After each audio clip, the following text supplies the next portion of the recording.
but I never viewed him as being, totally anti-MLM, even though some of his videos before and after his interview with Tim Sales, you would have to say he at least leans anti-MLM, but he does try to maintain a little bit of neutrality. He's not totally in that direction. At least that's my impression of Spencer Cornelia. Yeah, I see him as I see every single video as that one as being totally anti-MLM. I mean, he says over and over again that over 99% lose money. I mean, what could be more anti-MLM than saying that if you join, you're a less than 1% chance of making money? That's, to me, yeah, I think he's anti-MLM. Yeah, although, when Tim was going through that analogy to real estate, saying, hey, let's look at the total percentage of people that, dip their toe into real estate and which percentage make a lot of money from it, it's not much different than MLM. But, so you kind of brought Spencer around on that point, I thought, at least partially around, maybe not totally. I'm glad you mentioned the real estate. I found some really interesting information on the real estate, which when we get to that, I'll bring up. Yeah, go right ahead. Do you want me to do it now, or are we going to talk about the real estate later on? No, you can talk about it now. Go ahead. All right. So Tim Sales made it seem like if everyone who does the real estate course, the only thing they would go into was being a real estate agent. So he only looked at of all the people that do the real estate course, how many people make money as real estate agents. There's a massive, massive problem with that. In order to do jobs, doing this course also enables you to do jobs, and this is just some of them, auctioneering. So a guy may not work in real estate at all. He may work as a school teacher Monday to Friday. Then on a Saturday afternoon, he might be an auctioneer. That means he's never going to earn any money as a real estate agent. Therefore, by Tim Sales' rationale, this guy's wasted his time doing that course. So you can be an auctioneer, broking, buyer's agency, commercial property management, commercial property sales, owners corporation management, residential property management, property valuation, residential property sales. So by doing this course, it's not a real estate agent course, it's a real estate representatives course. So to just look at real estate agents, or I think you guys call them realtors. What do you guys call them? Yeah, realtors or real estate agents, right? Yeah, I think that's a good point. Just because you're trying to get more educated on real estate doesn't mean you want to become an agent. Maybe there's just curiosity. You just want to learn more about it. Maybe your job is partially related to real estate and you want to understand it better, but you have no intent of becoming a real estate agent. I think that's a really good point. Actually, I actually did this course, and that's how I knew that what he was saying straight up was wrong, because, so if you want to work as a receptionist, you've got to do the course. If you want to work as a property manager, you've got to do the course. But then there was people also who just owned a lot of properties, and they wanted to know more about the laws for themselves. So property investors would do it. All these sorts of people who had no intention of ever being a real estate agent or earning money as a real estate agent. But if you hadn't have done the course like I have, you would think that, there's a course that's just for real estate agents. Therefore, most people try to become real estate agents and fail, which is totally untrue. Yeah, I think that's a really good point.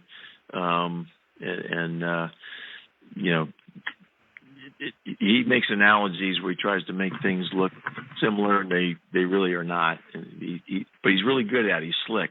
He's a real good slick meister. Go ahead. What Tim does is he'll look at every single job possible. He'd look at the course, and then he'd look for the course with the lowest success rate.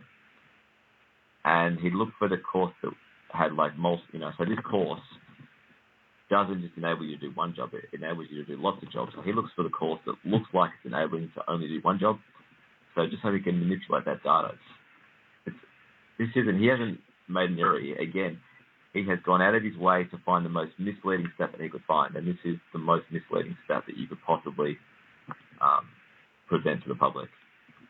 Yeah, and where I come down on this is, let's talk about like sports, right? There's a lot of little kids playing whatever, basketball, and only a very, very small percentage of them ever get to the NBA and make the big bucks.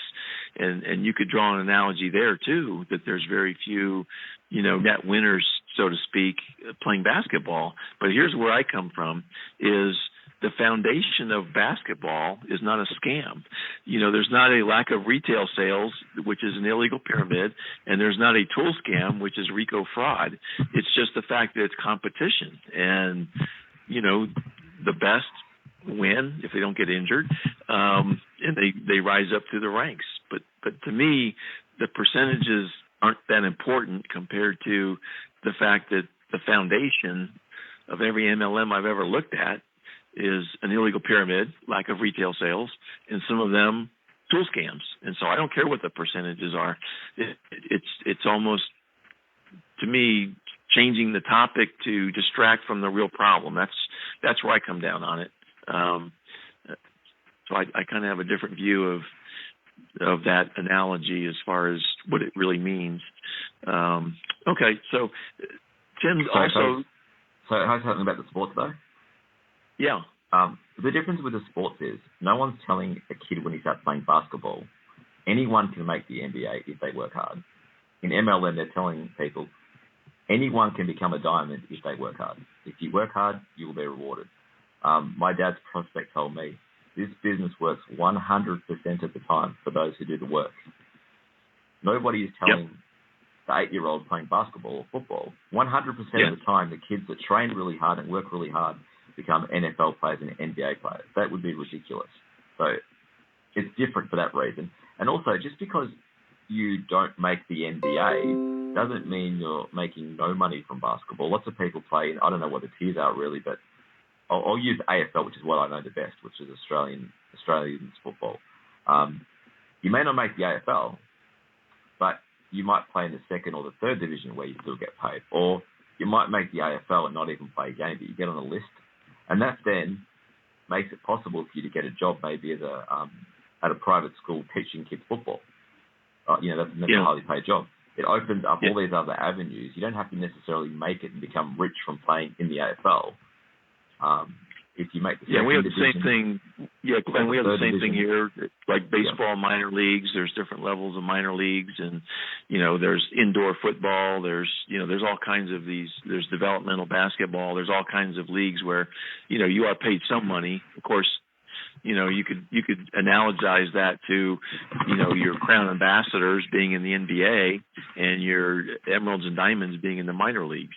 So exactly. So it's all similar, but I always view anything that distracts away from retail sales and tool scams as just being a distraction, and it's really not hitting the mark. And all this is true. I'm not arguing, that what you're saying is untrue. I'm just saying that's not, to me, the fundamental problem.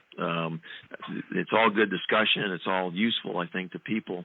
But to me, it just always boils down to those really basic things. But even if Tim Sales can find a business that is worse than MLM for success rates, it doesn't change the fact that MLM is still terrible for success rates. So if there's another business that's got a 99.98 loss rate, it doesn't change the fact that MLM's got a 99.7 loss rate, which is still terrible. Them being bad doesn't make MLM better. Right, especially when you consider the illegal parts of MLM that are not generally present with other things. Now, there's always stuff going on, right? There's always athletes being paid under the table, and they're supposed to be amateur and they're being paid. There's always those problems, but they're not part of the fundamental nature of the business. They're the one-offs, and so it to me it's just different. It's night and day. Now another thing that Tim said on the video that I really found humorous, I guess, would be the best way I could talk about it. He likes to say that he addresses comments, but in reality, he deletes comments that he doesn't like, and he bans people from making new comments if he doesn't like them, like me. So I was just just chuckling there. And there's been some other people, some anti-MLMers on YouTube. Savvy is one of them, and what's her sidekick? I can't remember her name. Anyway, they